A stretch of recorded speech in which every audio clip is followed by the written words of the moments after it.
Imagine you build yourself a PC. After a couple of years, you decide to upgrade the CPU and the motherboard, then the RAM, and eventually you get a bigger case, and at one point, all of the parts have been replaced. After this, is it still the same PC? This is the sheep of Theseus paradox, and Thomas Hobbes expanded on this idea by adding an appendix. Imagine that you take all of the old parts from the old ship to restore the original. Which one should be deemed Theseus ship? Wikipedia says that this paradox is a puzzle of material constitution, which establishes a problem in determining the relationship between an object and the materials it is made of. Naturally, this old-thought experiment has several solutions. The most common one establishes that the materials that constitute the object do not equal identity. The material of which an object is made of is not the same as the object. To put it formally, in Alien Earth, a corporation manages to transfer several children's mind into synthetic adult bodies, and, well, according to this solution, we will still be the same person if we keep our consciousness and transfer it to a new body, even with physical and mental capabilities enhanced. But what if we have spatial parts, we also have temporal parts? Well, the temporal part solution explains that just as an object has spatial parts, like the mast, flanks, bezel, and sails in the case of a ship, it must also have temporal parts. This way, an object that needs replacing and fixing will have different temporal parts throughout their existence. I think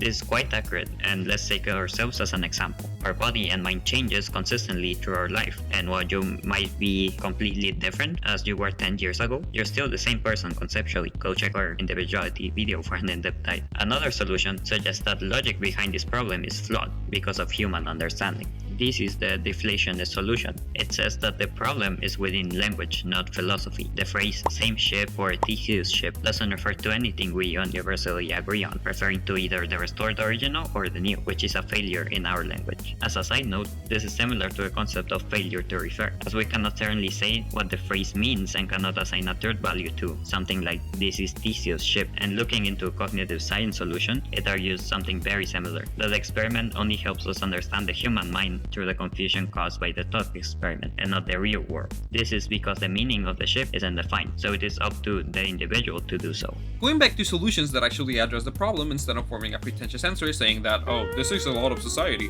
The continued identity solution states that an object is the same so long as it has a continuous and metaphysical existence under the same identity and it is not fully transformed at once. This last part is a little bit vague and we believe it can lead to some failure in logic. Because what happens when a house blows up and only bits of it survive? If you rebuild it and use a couple of the bits, would it still be the same house?